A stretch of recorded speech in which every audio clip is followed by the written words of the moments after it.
E nossa história não estará pelo avesso assim, sem final feliz.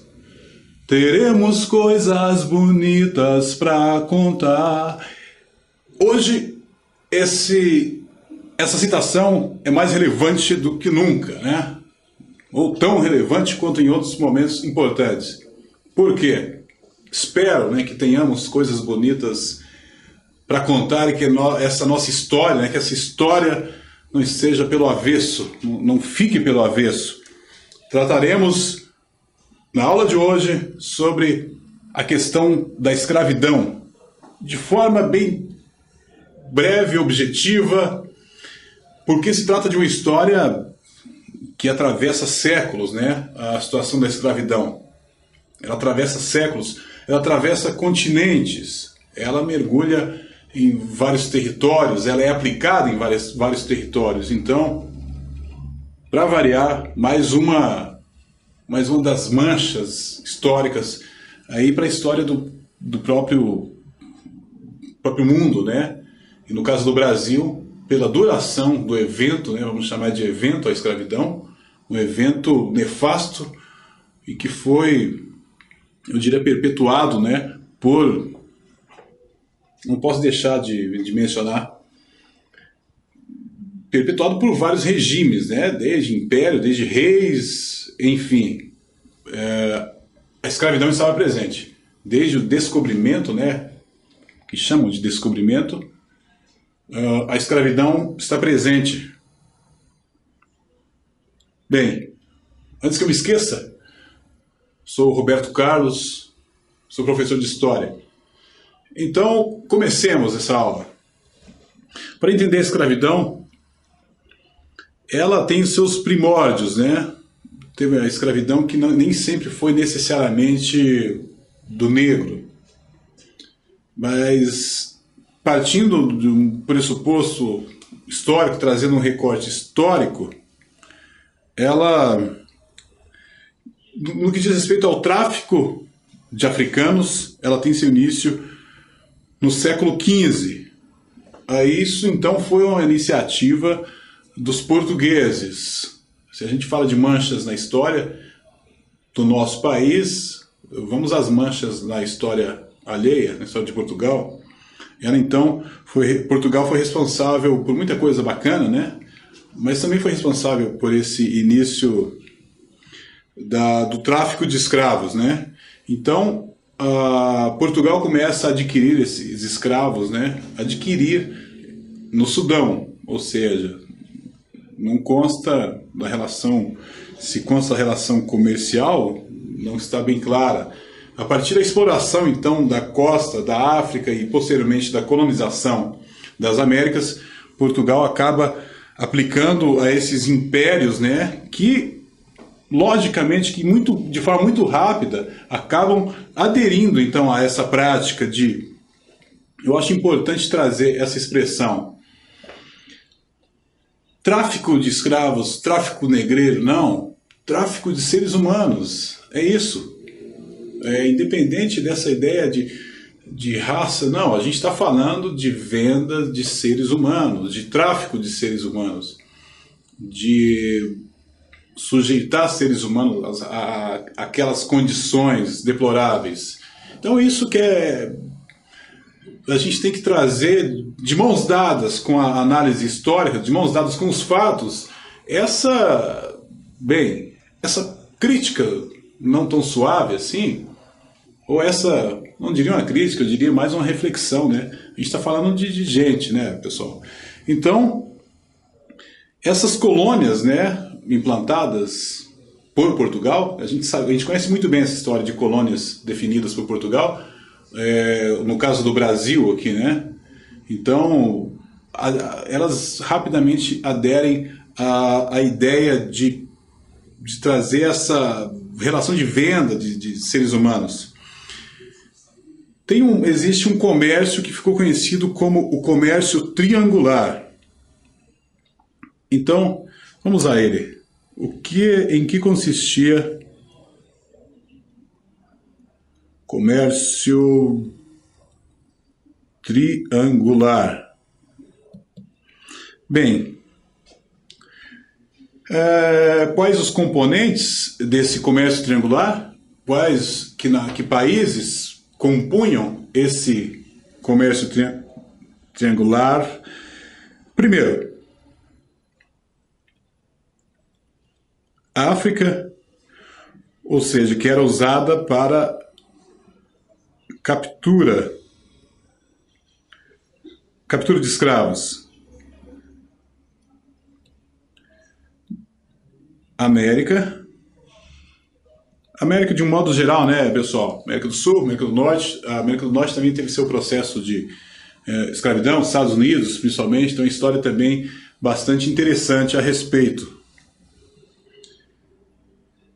Na América, venda e troca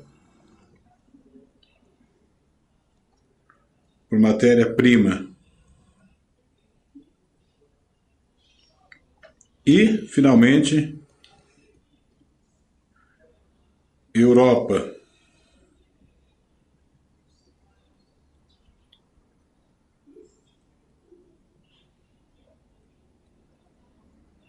Então vejam a participação de 3 continentes, né, nesse comércio triangular, que tinha também como personagem importante o escravo, né, a partir do momento em que ele era capturado na África e na América ele acabava participando desse processo da obtenção do trabalho para o produto, para a obtenção da matéria, a partir do trabalho sobre as matérias-primas, né, envolvidas, e finalmente a Europa, né, para gerar riqueza mesmo, para a venda dessas riquezas.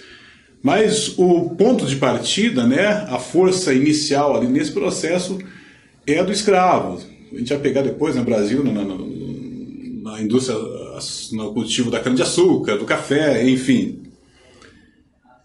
Então foi o começo um tanto marcante, né? Já que a gente está falando dessa escravidão moderna, né? Se a gente pegar aí alguns idos, voltando um pouco lá, em tempos mais remotos, havia um outro tipo de escravidão, uma classificação que não tomaremos aqui, para a gente não perder muito o foco dessa aula.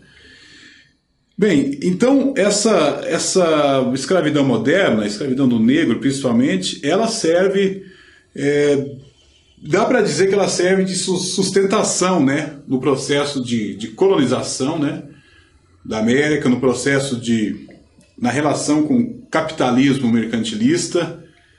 Então foi algo extremamente inovador. Pessoal, estou falando inovador, isso não chega a ser uma qualidade, né, um adjetivo bacana, mas foi inovador. A ideia de você implantar os escravos foi tão inovador quanto foi bizarro, né?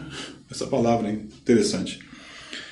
Então, essa junção, né, de componentes submetia o escravo, né, a essa lógica de colonização aliada ao capitalismo mercantilista, trazia então, submetia o escravo a essa condição a qual ele foi mantido, né, por várias décadas, né, por alguns séculos. Então a gente tem que imaginar que essa relação entre mercantilismo existe então uma demanda de produtos, né, na Europa no século XVIII, o que implica no aumento da importação de escravos, né? Se você tem uma demanda de produtos, para a obtenção de produtos, você precisa de força de trabalho para que seja gerados esses produtos. Ele enfrenta então esse processo da escravatura, né? A partir do século XVIII, começa a se anunciar ecoar algumas vozes pró-abolicionistas. Então, se a gente está falando do século XVIII e ele veio a ser extinto, né, de certa forma, no século XIX, ainda assim, essas vozes, e quando vozes de intelectuais do iluminismo, né, condenando essa relação, tratando como algo, como uma mácula, né, para a própria sociedade, para a própria humanidade, diria eu. Essas vozes ecoaram a partir de intelectuais e, como tudo ao seu tempo, pode-se dizer que o fim do tráfico negreiro, toda uma série de leis que foram criadas, eu pergunto a vocês, elas têm relação muito mais com o fator de humanização dessas sociedades, de sensibilidade? Será que foi só isso? Então essa sensibilidade não se manifestou antes? Essa sensibilidade por parte dos governos? Bem, eu diria que tem relação com o próprio arranjo produtivo, né? Uma transição daquele modelo do trabalho escravo para um outro modelo, né? Como no Brasil ocorreu vindo dos imigrantes, outras formas de gerar lucro, e a substituição desse trabalho escravo, a substituição desse regime escravocrata, ele precisa ser substituído. Isso não ocorre da noite para o dia, né? A transição é lenta, e no Brasil ela foi lenta, teve esse processo ali falaremos em breve sobre como ela ocorreu no Brasil, né?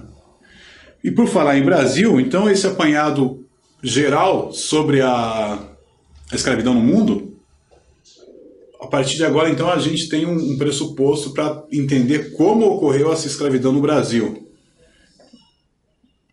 Bem, a escravidão no Brasil, vamos por partes, né? Obviamente estamos falando da escravidão do negro, mas no Brasil, né, no Brasil pré-colonial, com a chegada dos portugueses aqui, tinha então uma relação, já que, se não assumidamente de escravagismo, nessa relação com os índios, né? Primeiramente, eu gosto sempre de citar essa relação dos índios com os portugueses, como ela era configurada. Não era declaradamente uma relação de escravidão. Bem, inicialmente, né, a gente tinha a ideia do escambo. Estou sempre retomando esse assunto aqui porque eu acho relevante, né? E posteriormente a gente sabe que houve algumas indisposições entre índios e portugueses, e essa relação passa a ser menos amistosa, né? A ideia de você dar um espelho, uma faca, um chocalho, um bugiganga para o índio já não o satisfaz. O índio vai tomando essa consciência de que está sendo explorado. Então essa relação de exploração posteriormente passa a uma relação de trazer os índios, esses não tão dóceis, né, para escravidão, né? E lembrando que os índios, essas tribos no Brasil, apresentavam comportamentos distintos, né? Nem todos eram tão amistosos, né, como se supõe. Então, nesse processo, só para a gente se situar na ideia de escravidão no Brasil, que os índios passaram por esse processo também. A história traz isso, dos bandeirantes capturando índios. Você não captura um trabalhador... Você não captura um trabalhador voluntário, né? Então, se havia, dentro do bandeirantismo, né, dessas expedições, essas expedições aí para capturar índios, né, e que tinham outros motivos, óbvio, também. Então, a gente tem que entender que era um trabalho forçado, trabalho compulsório, né, um trabalho obrigatório. Sugere-se, então, já um modelo de escravidão do índio. Mas vamos retomar então a ideia do escravo negro no Brasil. Começa então o processo de escravidão negra no Brasil. Vocês devem imaginar como e quando começa. Vamos trazer o aspecto econômico aqui. Brasil pré-colonial, até 1530, 1531 aproximadamente, nós tínhamos o quê? a exploração do pau-brasil. Quem eram os trabalhadores, que trabalhavam às vezes em troca de bugigangas, etc., os índios. No aspecto econômico, a transição se dá a partir do pau-brasil, passa a ser substituído gradativamente pela cana-de-açúcar, né, como principal, o fator econômico que move a economia, que movia a economia, que enriquecia também a coroa portuguesa. Então, no cultivo da cana-de-açúcar, né, das monoculturas, grandes extensões de terras, né, a gente conhece os latifúndios, então nós temos a figura do escravo trabalhando nessas lavouras de açúcar na primeira metade do século XVI, já na primeira metade, a partir de 1530. Então, os portugueses traziam para suas colônias, vamos chamar de colônias, você traz escravos para as colônias, para trabalhar então nos engenhos, principalmente no Nordeste, né, a partir no Nordeste, na Bahia, enfim, naquelas lavouras, naquelas extensões de cana-de-açúcar, do cultivo da cana-de-açúcar, né? Então, passa então o negro, né, o escravo, é uma mercadoria humana, é isso que se pode dizer, porque era como os portugueses os viam, como mercadorias humanas, ou seja, como eu mencionei no começo da aula, venda de seres humanos. Sobre o transporte, vamos ao transporte como esses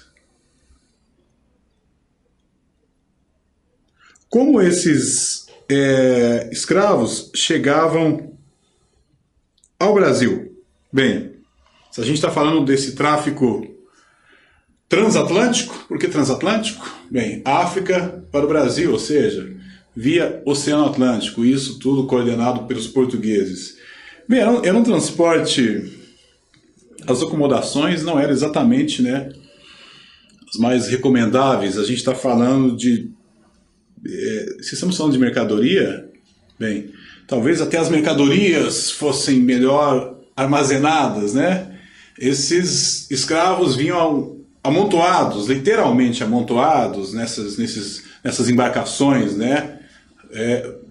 África, Brasil. Se eram condições desumanas, nesse processo, alguns eram viagens longas, né, pessoal? Vamos imaginar uma viagem de navio da África ao Brasil, vários dias, né? Eu diria semanas. Então, as condições eram extremamente deploráveis, desumanas. Alguns escravos adoeciam, né, nesse percurso. Outros escravos morriam, né, pelas condições de higiene, de saúde totalmente, né, inexistentes. Bem, em relação aos que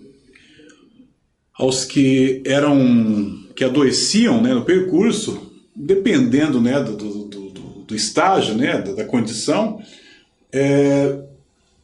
eles eram trazidos ainda ao Brasil para que pudessem se recuperar aqui, né? No caso daqueles que morriam no trajeto, eram lançados ao mar. Isso é triste, né? Acontecia. Sobre já esses escravos e sua atuação, ou seja, como força de trabalho nas fazendas de açúcar, ou seja, nas minas de ouro, né? Principalmente, lembram do ciclo do ouro no século XVIII? Também teve o uso da mão de obra escrava, né? Então, período do ciclo do açúcar, ciclo do ouro, veio, enfim, estava lá sempre a figura do escravo. Logicamente, se a gente está falando de escravo, né, o que tinha de compensação?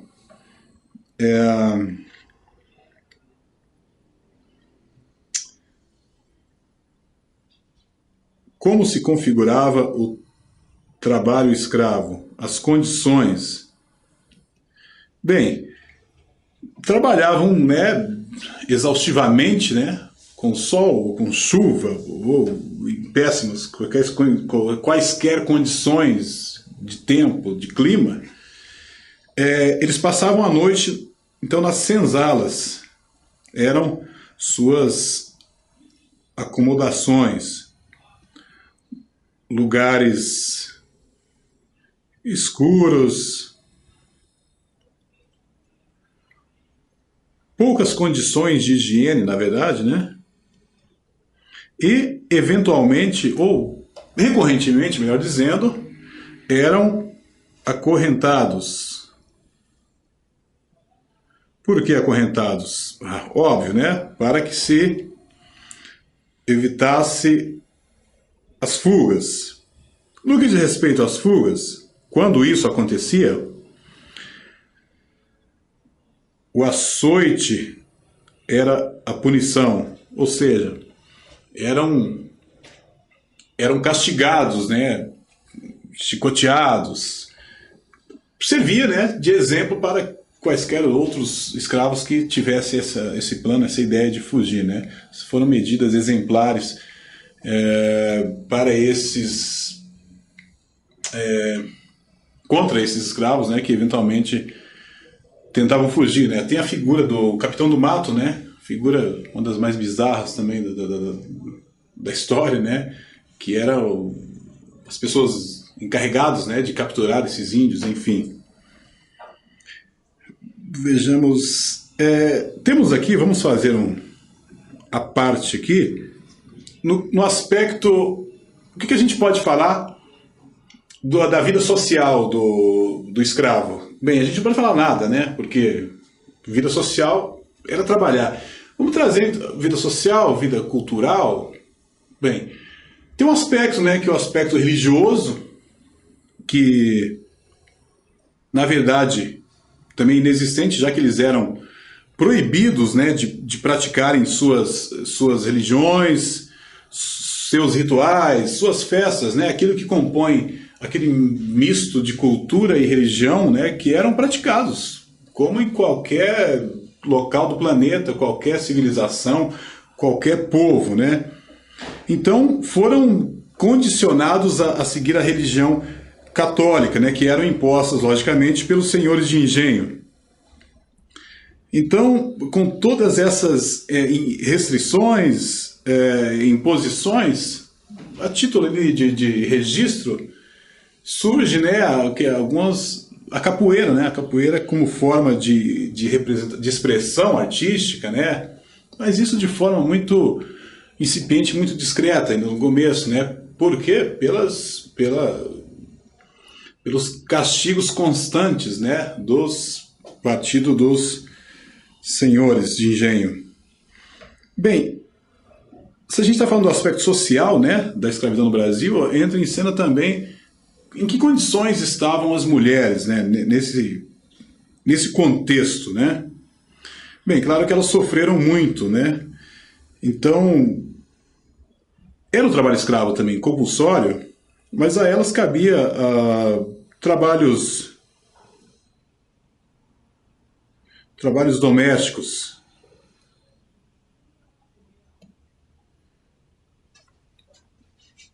Quando a gente está falando, então, do aspecto social que era praticamente inexistente, alguns focos ali de manifestação, nós tínhamos, então, principalmente no século do ouro, né, do grande momento, né, do extrativismo aqui no Brasil, em território brasileiro, alguns escravos, né, conseguiam, de algum modo, obter, né, a partir da extração do ouro, comprar a própria liberdade, né? Me parece um negócio espantoso, né? Adquiriram então a carta de alforria. Então, eles, com toda a abnegação possível, juntavam, né, aquelas porções, o que era possível, né, de ouro, para poder comprar a própria liberdade, né? Então, nesse processo, assim como aconteceu com os índios, havia aqueles índios, né, com as características peculiares, que também reagiam, né, à escravidão. Formavam algumas revoltas, né, em fazendas, alguns fugiam, né, e constituíam aquilo que foram conhecidos como quilombos, né, lembram dos quilombos? Aí o mais conhecido, né, o quilombo dos Palmares, né, onde eles podiam, o quilombo dos Palmares, né, que tem a figura, né, do seu comandante máximo, que era Zumbi, né, Zumbi dos Palmares. Então esses quilombos eram organizados, né, eram redutos, né, dos negros, onde aí sim eles poderiam manifestar, expressar toda a sua religião, religiosidade, toda a sua cultura, né, que inclusive é muito rica, né, a cultura é riquíssima.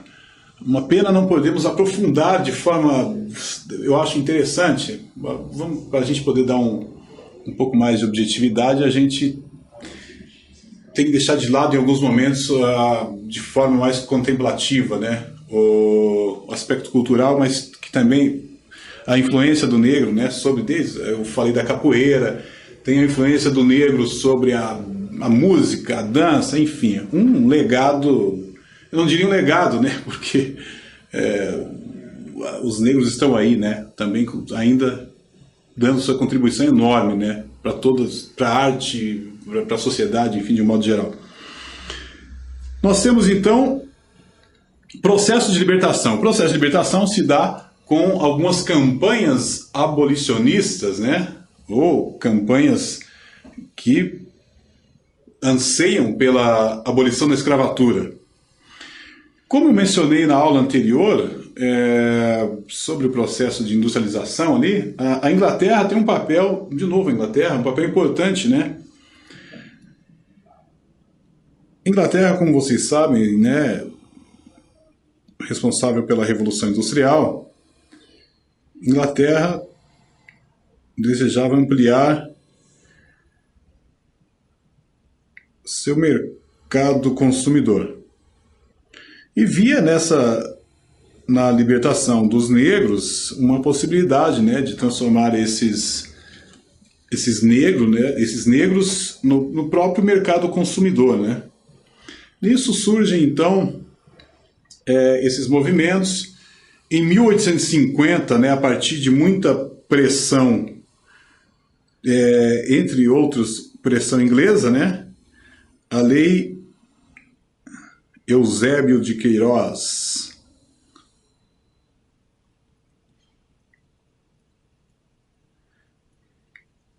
qual era a premissa dessa lei? Bem, ela foi aprovada, desculpe, aprovada, e então a lei que acaba com o tráfico negreiro, né, o tráfico transatlântico, ou seja, de qualquer ordem, tráfico de negros. Isso foi em 1850, em 1871 surge a lei do ventre livre, né, que já determina liberdade para os filhos de escravos nascidos naquela época. Em 1885, né, uma lei que eu sempre vou achar no mínimo estranha, né, lei de 1885, lei dos sexagenários, né, ou seja, escravos acima de 65 anos, né, tinham sua liberdade, né, 65 anos de trabalhos forçados. E, finalmente, em 1888,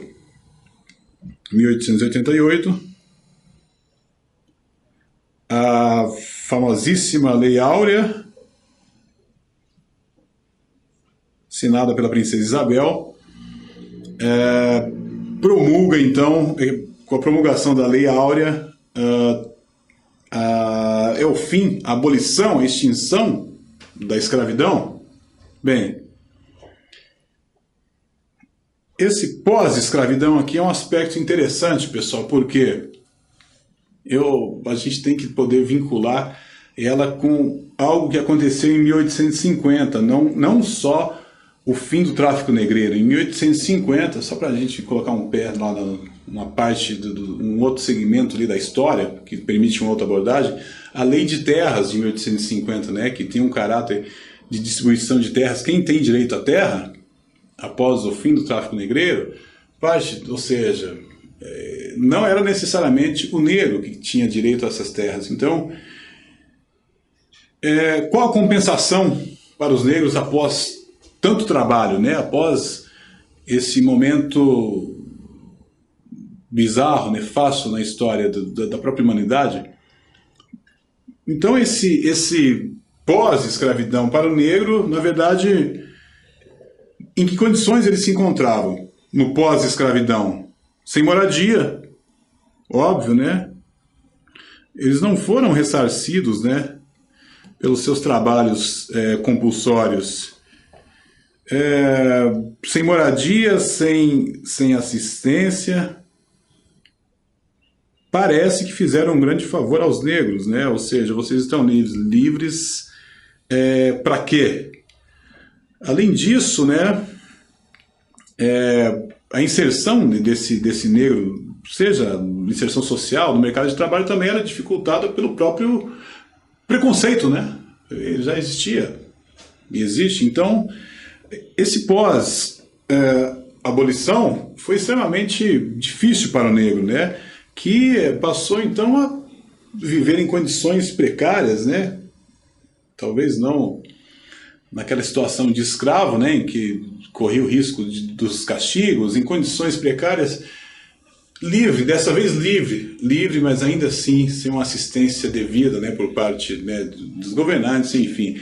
Essa é a história, pessoal. Essa é a história do negro no Brasil, já do processo de escravidão no mundo. Portugal começa com isso, e isso incide de forma lamentável sobre o Brasil, né? Já que, como eu mencionei anteriormente, isso se estendeu por décadas. O Brasil foi um dos últimos, ou se não o último país ainda a manter o trabalho escravo. É isso, gente. Liberdade, digo. Grande abraço, até a próxima aula, beleza? Tchau!